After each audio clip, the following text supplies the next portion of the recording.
أحمد حجازي والاستغفار. لما قلنا يا خوتي هذا مبتدع في دين الله، خرجوا لنا قال لك يا أخي لماذا تقول هو مبتدع؟ لماذا؟ هو يأمرنا بالاستغفار وقراءة البقرة إلى آخره إلى آخره. هل حدد لنا الله سبحانه وتعالى عدد الاستغفار؟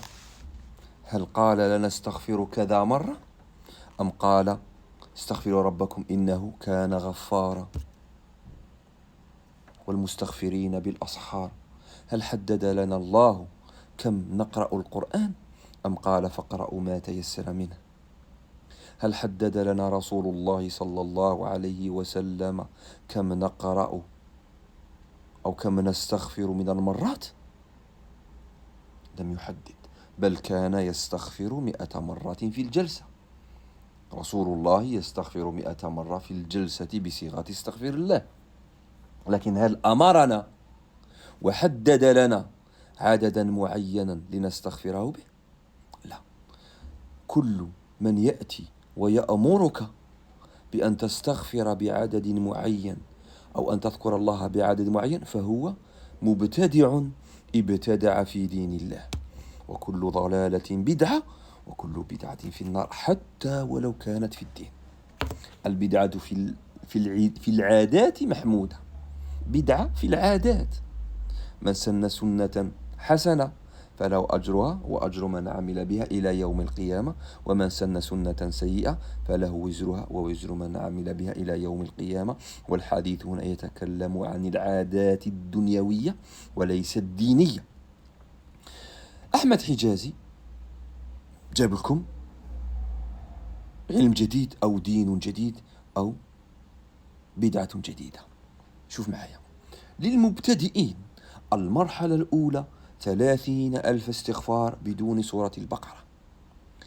لو كان قد قال استغفر الله أكثر أو أقل من 30 استغفار أو من 30,000 استغفار لا سكتنا عنه، لكنه قال 30,000 استغفار بدون سورة البقرة. المرحلة الثانية 4 مرات سورة البقرة، 12,000 استغفار اليومي. لماذا 12,000؟ لماذا لم تكن 11,565؟ علاش بالضرورة 12,000 استغفار يومي؟ المرحلة الثالثة تدرج من 4 مرات سورة البقرة إلى مرة واحدة و12,000 استغفار يومي. المرحلة الرابعة هي مرة واحدة سورة البقرة وأكثر من 12,000 استغفار يومي. هذا هل أنت خير من رسول الله صلى الله عليه وسلم؟ هل الله سبحانه وتعالى هو خالق البشر وقال استغفروا ربكم إنه كان غفارا؟ كل باستطاعته. كيف تجبر الناس؟ هذا لما تكلمنا على الشرك قلنا أن تأتمر لهؤلاء الذين يأمرونك بأن تعبد الله.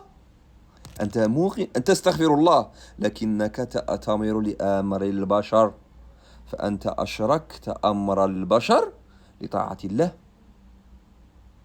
أشركت أمر أحمد حجازي لتستغفر الله كما أمرك أحمد حجازي وليس كما أمرك الله.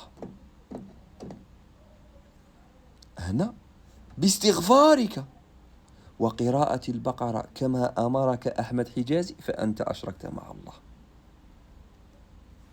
ولو أشركوا لحبط عنهم ما كانوا يعملون.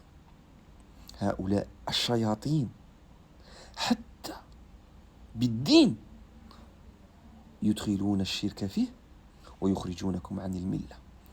بالدين بذكر الله تصبح مشرك. لا حول ولا قوة إلا بالله. اللهم فاشهد فقد بلغت. سلام.